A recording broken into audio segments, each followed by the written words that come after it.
గుంటూరులో మాజీ మంత్రి అంబటి రాంబాబు మాట్లాడుతున్నారు. లైవ్ లో చూద్దాం. అడుగుతా ఉన్నారు కానీ ఎందుకు నెరవేర్చలేకపోతున్నానంటే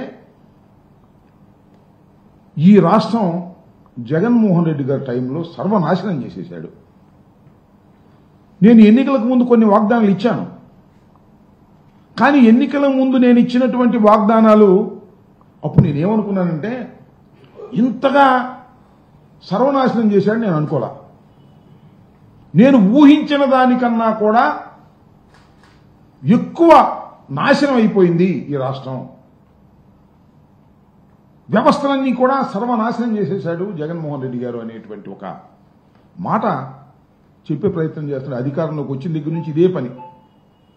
అసలు మనం ఒప్పుకోకపోతే ఊరికిందట్లేడు. ప్రజలు ఒప్పుకోకపోతే మీరే బెటర్ అండి, జగన్మోహన్ రెడ్డి గారు సరిగ్గా పరిపాలన చేయలేదు, నాశనం చేశాడు, అందువల్లే మీరు కూడా ఇవాళ సరిగ్గా పరిపాలన చేయలేకపోతున్నారు అని ఒప్పుకునేదాకా చంద్రబాబు నాయుడు గారు ఒప్పుకునేదట్లేరు. ముందు నేను మనవి చేస్తున్నా, అయ్యా నారా చంద్రబాబు నాయుడు గారు, మీరు అనేక వాగ్దానాలు చేశారు.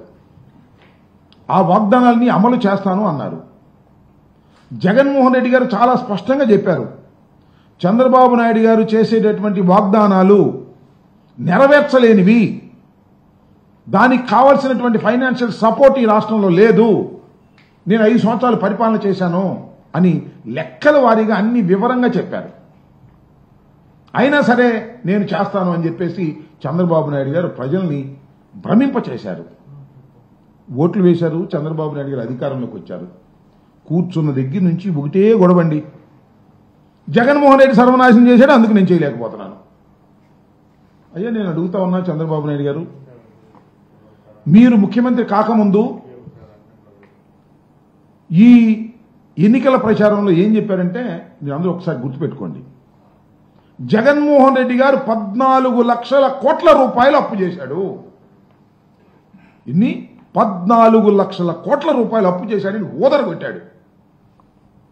ఎన్నికలు అయిపోయాయి. ఆయన అదృష్టమో రాష్ట్ర ప్రజల దురదృష్టమో కూటమి ప్రభుత్వం అధికారంలోకి వచ్చింది. ఎన్నండి లెక్కలు తేల్చింది మీరు? ఎంత వచ్చాయి? 14 లక్షల కోట్ల రూపాయలు అప్పు చేశారని ప్రచారం చేస్తే లెక్కలేసి రాస్తే 6,46,537 కోట్లు తేల్చారండి ప్రభుత్వం. వారి లెక్కల ప్రకారమే. ఇంకా అవి ఇవి లేనిపోయినవన్నీ కలిపేదో 9 లక్షల కోట్లు అని చెబుతున్నారు. కానీ వాస్తవానికి 6,46,537 కోట్లు మాత్రమే జగన్మోహన్ రెడ్డి గారి కాలం వరకు జరిగినటువంటి అప్పు అని ఖచ్చితంగా బడ్జెట్ పేపర్స్లో తేల్చారు. నేను అడుగుతా ఉన్నా చంద్రబాబు నాయుడు గారు, ఇందాక ఒక మాట అన్నాడు, మేము ఊహించిన దానికన్నా కూడా ఎక్కువగా ఈ రాష్ట్రం నాశనం అయిపోయింది, మేము అది ఊహించలేకపోయాం, అందువల్ల ఇవాళ పథకాలన్నీ అమలు చేయలేకపోతున్నాం అనేటువంటి మాట ఆయన మాట్లాడారు. ఏమండి, మీరు 14 లక్షల కోట్ల రూపాయలు అప్పు చేశారని ఊహించి చెప్పారే, చివరికి చూస్తే చట్టంలో దాని ప్రకారం చూస్తే కేవలం 6,46,000 కోట్ల రూపాయలు మాత్రమే ఉన్నదే. ఎక్కడండి నాకు తెలియకడుగుతాను చంద్రబాబు నాయుడు గారు, ఊహకు అందకోకుండా జరిగింది. మీరు చేసిన ప్రచారానికన్నా మీరు ఊహించిన దానికన్నా తక్కువ అప్పులే జగన్మోహన్ రెడ్డి గారు చేశారు. అంతేకాదు, ఈ రిపోర్ట్ ప్రకారం చంద్రబాబు నాయుడు గారు ఏమంటారంటే 2022-23 క్యాపిటల్ ఎక్స్పెండిచర్ జగన్మోహన్ రెడ్డి గారు చేసింది 7,244 కోట్లు. బారోయింగ్ ఎంత? 67,987. ఇది చాలా పూర్, ఇది తప్పు అని ఇందాక చెప్తున్నాడు చంద్రబాబు నాయుడు గారు. క్యాపిటల్ ఎక్స్పెండిచర్ ఏమో 7,244 కోట్ల రూపాయలు, బారోయింగ్ ఏమో 67,985 కోట్ల రూపాయలు బారోయింగ్ చేశారు. క్యాపిటల్ ఎక్స్పెండిచర్ ఇదే కట్ చేశారు జగన్మోహన్ రెడ్డి గారు. ఇది తప్పు, ఇలా చేయటం అన్యాయం, అక్రమం అని చెబుతున్నాడు.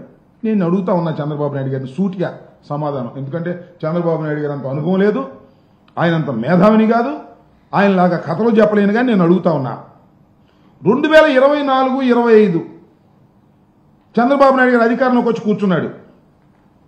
ఆయన బారోయింగ్ ఎంతో తెలుసా?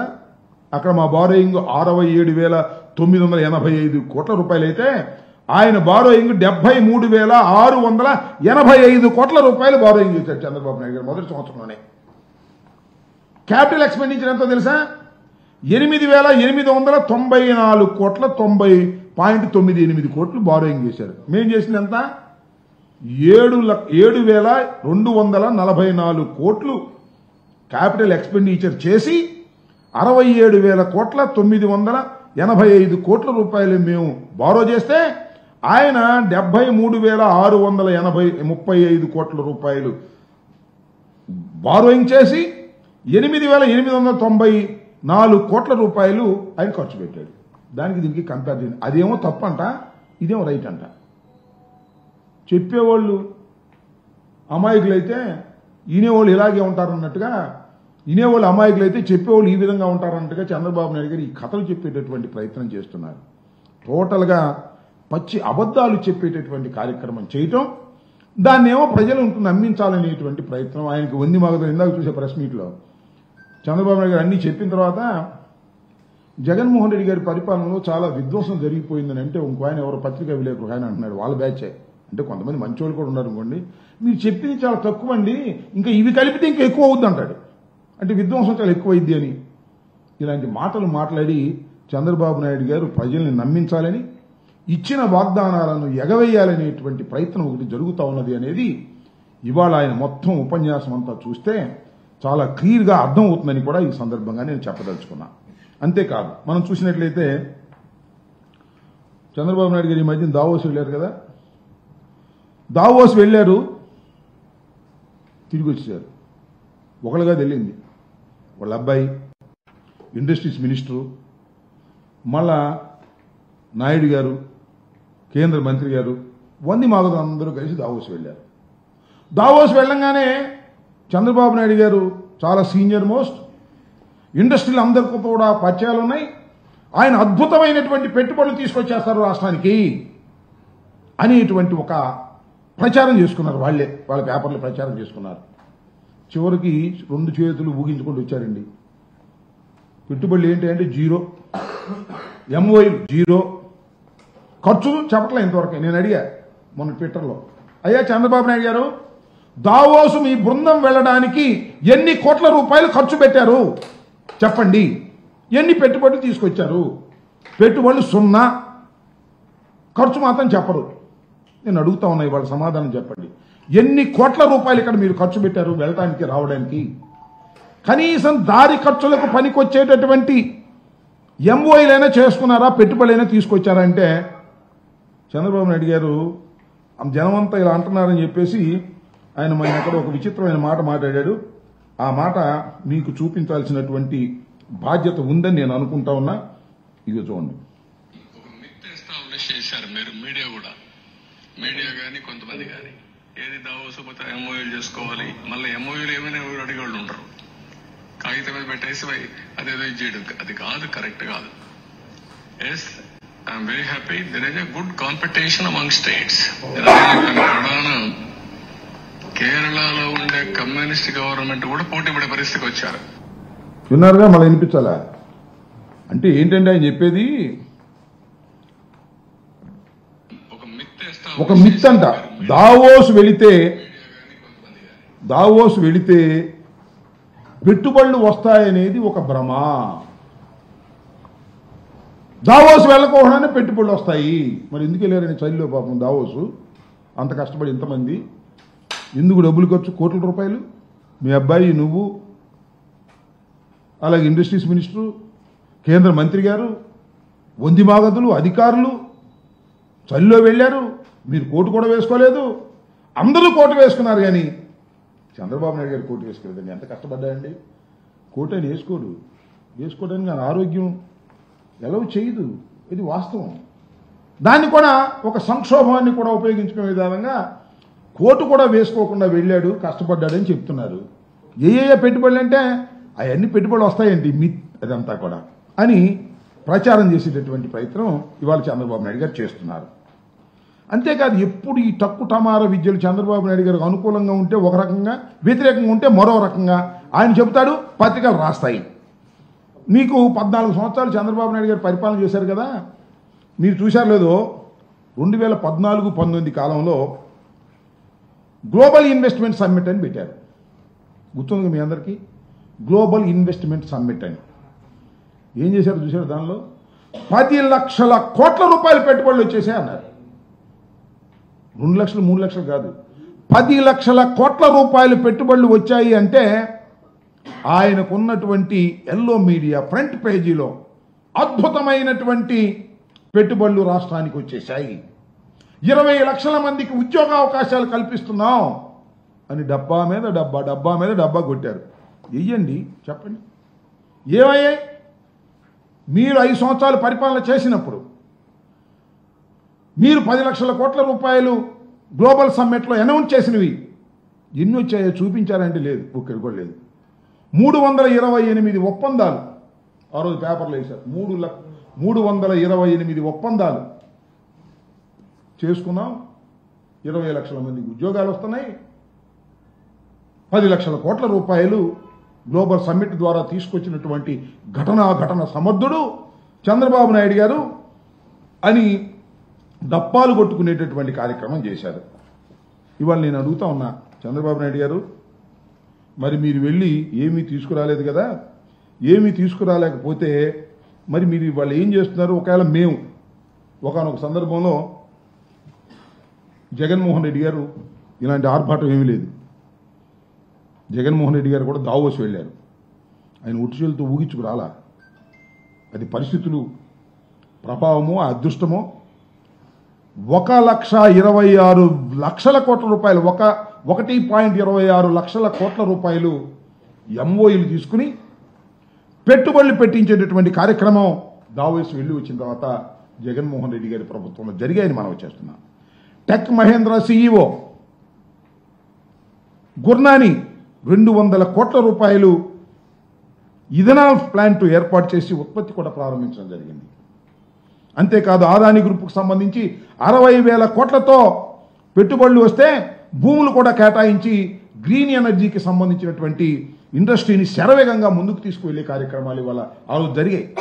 అంతేకాదు 37,000 కోట్ల పెట్టుబడితో వచ్చిన గ్రీన్ కో కంపెనీ కర్నూలు జిల్లాలో గ్రీన్ కో కంపెనీ మొన్న కూడా చంద్రబాబు నాయుడు గారి మరి ఉప ముఖ్యమంత్రి గారు వెళ్ళారు, పవన్ కళ్యాణ్ గారు వెళ్ళి అద్భుతమైనటువంటిది ఇది అని కూడా చెప్పడం జరిగింది. ఇలా అరబిందో సంబంధించినటువంటి గ్రీన్ ఎనర్జీ 28,000 కోట్ల రూపాయలు పెట్టుబడి పెట్టింది. ఇవన్నీ కూడా జగన్మోహన్ రెడ్డి గారి టైంలో జరిగితే మాత్రం ఇవన్నీ జరగలేదు, మేము మాత్రం బ్రహ్మాండంగా చేశామని డప్పాలు కొట్టుకునేటటువంటి కార్యక్రమం చేయటం జరుగుతూ ఉంది. ఒకసారి ఎందుకో కొన్ని కారణాల వల్ల జగన్మోహన్ రెడ్డి గారు దావోస్ వెళ్ళకపోతే ఏంటండి, ఇదిగో ఈనాడు పేపర్ చూడండి, ఓషోష్ మనకెందుకు దావోసు, పెట్టుబడి అవసరంలా మనకి, జగన్మోహన్ రెడ్డి గారు వెళ్లాల్సిన అవసరంలా దావోసు ఒక్కసారి వెళ్ళకపోతేనే దావోసు ఎందుకు వెళ్ళలేదు అని ప్రశ్నల మీద ప్రశ్నలు కురిపించారు. దావోసు వెళ్ళి మీరు ఆయన ఎవరో మరి పెట్టుబడుల కోసం దావోసు వెళ్ళలేరా అని ఈనాడులో స్టేట్మెంట్ ఇచ్చారు. మీరు దావోసు వెళ్ళి ఉత్త చేతులతో తిరిగి వస్తేనేమో దావోసు వెళ్తే పెట్టుబడులు వస్తాయా అని వాళ్ళు దబాయిస్తారు. జగన్మోహన్ రెడ్డి గారు దావోసు వెళ్ళకపోతేనేమో పెట్టుబడులు మీకు అవసరం లేదా అంటారు. 2 నాలుకలు మీరేనా, మీ ధోరణేనా అని అడుగుతా ఉన్నా. అదేమంటే అప్పుడు రాశారు వాళ్ళు, చంద్రబాబు నాయుడు గారు చెప్పారు, పొరుగు రాష్ట్రాలను చూసి బుద్ధి తెచ్చుకోండి, పొరుగు రాష్ట్రాలు దావోసు వెళ్ళి ఎన్ని పెట్టుబడులు తీసుకొస్తున్నాయి, ఏమని జగన్మోహన్ రెడ్డి గారు మీరు దావోసు వెళ్ళలేదు, పొరుగు రాష్ట్రాలను చూసి బుద్ధి తెచ్చుకోండి అన్నారు. మరి ఇప్పుడు ఏం చెప్పాలి మేము? పక్కన మహారాష్ట్ర, పక్కన తెలంగాణ, వాళ్ళని చూసి మీరు బుద్ధి తెచ్చుకోవాలా? వాళ్ళు శుభ్రంగా వెళ్ళారు, కోట్లు వేసుకున్నారు, పెట్టుబడులు ఇచ్చారు, ఎంఓఎని తీసుకొచ్చారు.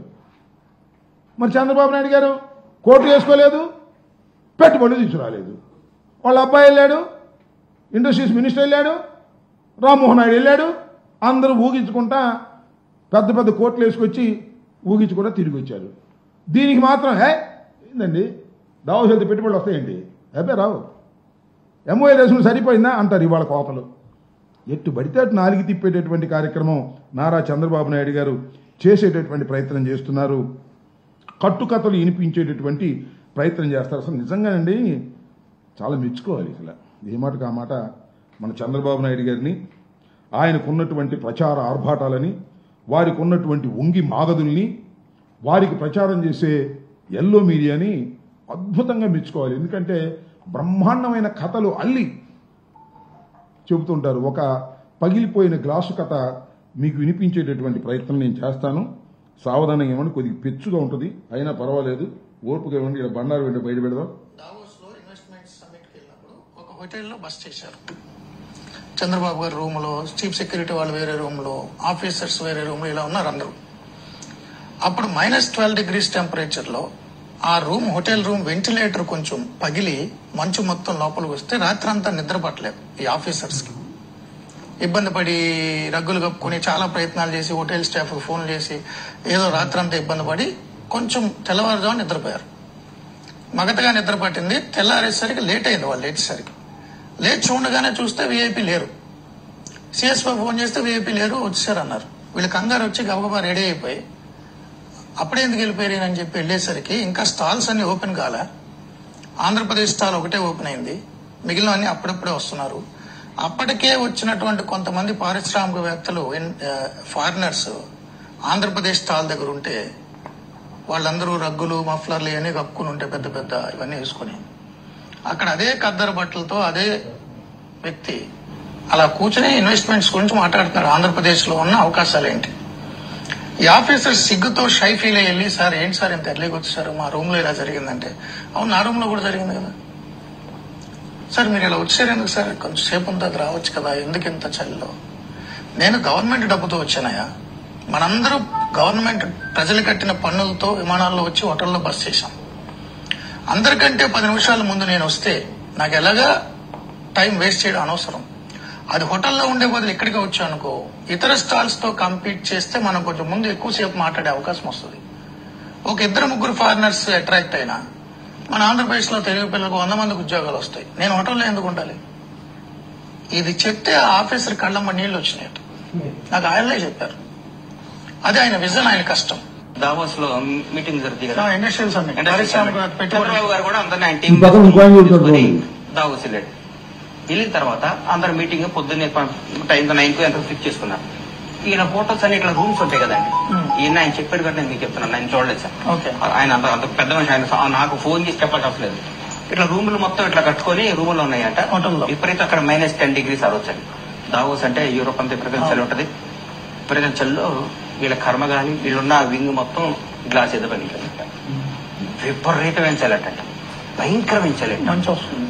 పడుకోవాలి ఫోన్ చేస్తే మేము ఏం చేయలేమన్నారట. పోట్ల నైట్ 1 అయిపోయింది మేము ఏం చేయాలంట. దుప్పట్లు కప్పుకొని, పరుపులు కప్పుకొని, నిద్ర పట్టగా 4 గంటలకు 5 గంటలకు ఆయన స్టాఫ్, ఆయనతో పాటు వెళ్ళిన ఐఏఎస్లు, ఐపీఎస్లు, పెద్ద పెద్ద ఆఫీసర్లు కానీ, చంద్రబాబు గారి సెక్రటరీ కానీ, సెక్యూరిటీ కానీ పడుకున్నారట. పడుకొని లేచాడు 9 అయిందంటే, అయ్యో టైం అయిపోయిందని గౌగోలు లేచి చంద్రబాబు గారు సీఎస్ ఫోన్ చేశారట. ఎక్కడున్నారు సార్ అంటే, సార్ మీటింగ్ లో ఇక్కడికి వచ్చారు, ఇక్కడ ఎగ్జిబిషన్ దగ్గరికి వచ్చారు అని చెప్తే వీళ్ళు రెడీ పరిగెత్తుకొని వెళ్ళారట.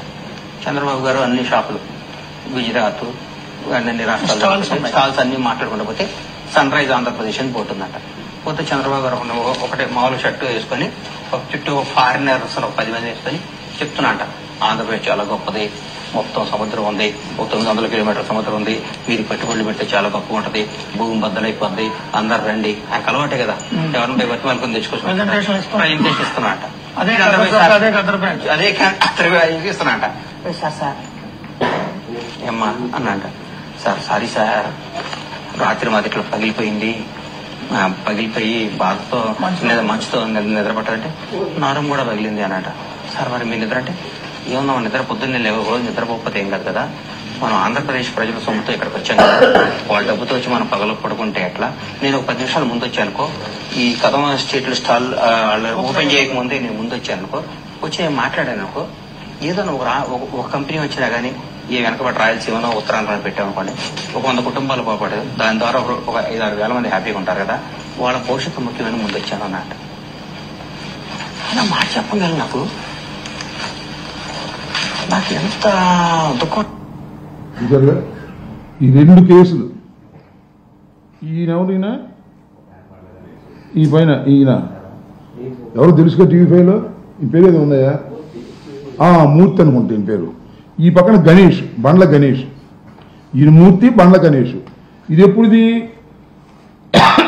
13/11/2023లో ఈ పక్కన ఉన్న ఆయన పేరు TV5లో మూర్తితో బండ్ల గణేష్ గారు చెప్పిన కథ.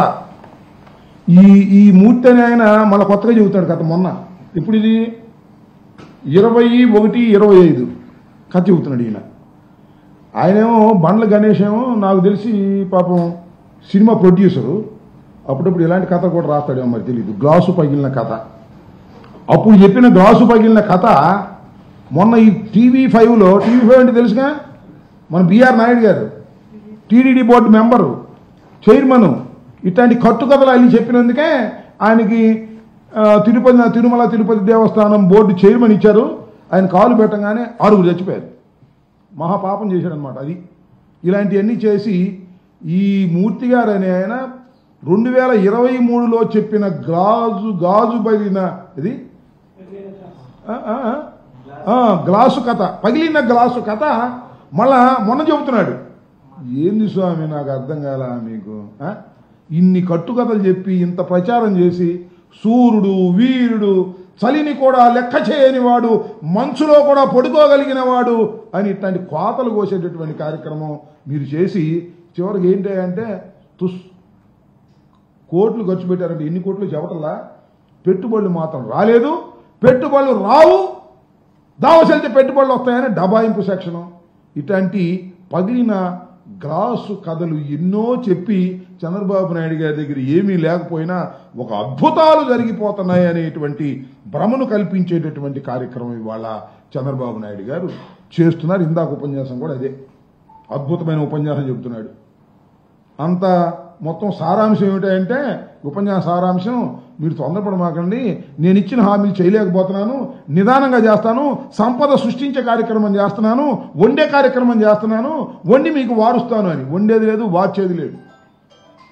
జగన్మోహన్ రెడ్డి గారు అప్పులు చేశాడు. నువ్వు అప్పులు చేయకుండా పరిపాలన చేస్తున్నావా? నువ్వు అప్పులు చేసే పరిపాలన చేస్తున్నావు కదా. జగన్మోహన్ రెడ్డి గారు ఏ బాటలో వెళ్తున్నావు, నువ్వు ఆ బాటలోనే వెళ్తున్నావు కదా.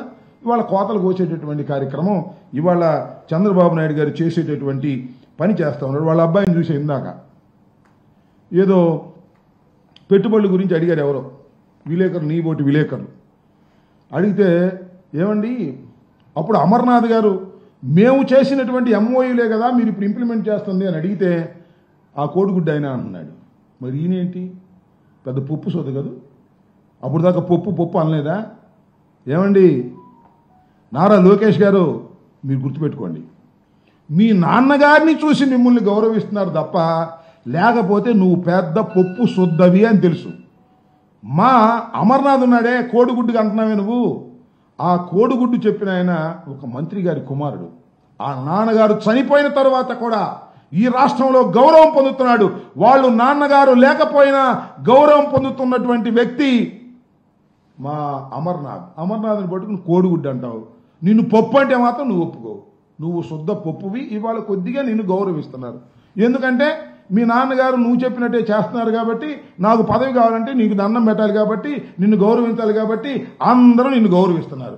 ఆ గౌరవం చూసి నిజమని రెచ్చిపోవద్దని కూడా మనవి చేస్తున్నా. ఇందా ఇక్కడ చదివా నేను, ఎర్ర బుక్కు చూస్తే తెలుగుదేశం వైసీపీకి భయమా? ఎందుకు భయం అన్నాడు. నాకేం భయం? నేను ఇప్పుడో చెప్పా, తిరుపతి మొన్న మీటింగ్ వెళ్ళినప్పుడు, నీ ఎర్ర బుక్కు నా కుక్క కూడా భయపడదని చెప్పా. Don't care. నీ ఎర్ర బుక్కు భయపడితే అసలు రాజకీయాలు ఎట్లా చేస్తావయ్యా? నీ ఎర్ర బుక్కు కోసం భయపడేటువంటి పరిస్థితిలో ఏ ఒక్క కార్యకర్త లేదు. ఎంతమంది జైల్లో వేసినా మేము ముఖవని ధైర్యంతో పోరాడుతున్నటువంటి సందర్భాలు ఉన్నాయని కూడా మనవి చేస్తున్నాం. ఇవాళ నేను రిపబ్లిక్ డే తరఫున మరి మన గవర్నర్ గారు చెప్పించారు. ఏం చెప్పించారు? ఏమీ లేదు. ఈ పని చేస్తాం అని చెప్పలా. మేము అధికారంలోకి వచ్చినటువంటి కొత్తలో రాష్ట్రపతి మన గవర్నర్ గారు రిపబ్లిక్ డే సందర్భంగా ఎన్ని విషయాలు మాట్లాడారో ఇక్కడ నేను మీకు గుర్తు చేస్తాను. ఆ రోజు గ్రామ సచివాలయాలు ఏర్పాటు చేసే దాని గురించి మాట్లాడాం. 1,03,000 మందికి మేము శాశ్వతమైన ఉద్యోగాలు ఇస్తామని కూడా మేము ఆ రోజున చెప్పడం జరిగింది. 2,07,000 మందికి 2.7 లక్షల మందికి ఉపాధి కల్పిస్తామని చెప్పాం. మొత్తంగా 4 లక్షల మందికి ఏకంగా ఉద్యోగ అవకాశాలు, ఉపాధి అవకాశాలు కల్పిస్తామని ఆ రోజున చెప్పడం జరిగింది. అదేవిధంగా జగనన్న అమ్మఒడి గురించి చెప్పాం. అదేవిధంగా 3,000 కోట్ల ధరల స్థిరీకరణ నిధి గురించి చెప్పాం. ఈ విధంగా అనేకమైన విషయాలు, ఆరోగ్యశ్రీని పెంపొందించే కార్యక్రమాల గురించి చెప్పాం. అనేకమైన విషయాలను ఆ రోజున ఫస్ట్ రిపబ్లిక్ డే సందర్భంగా గవర్నర్ గారు చెప్పినటువంటి సందర్భం ఇవాళ ఏమీ లేవు.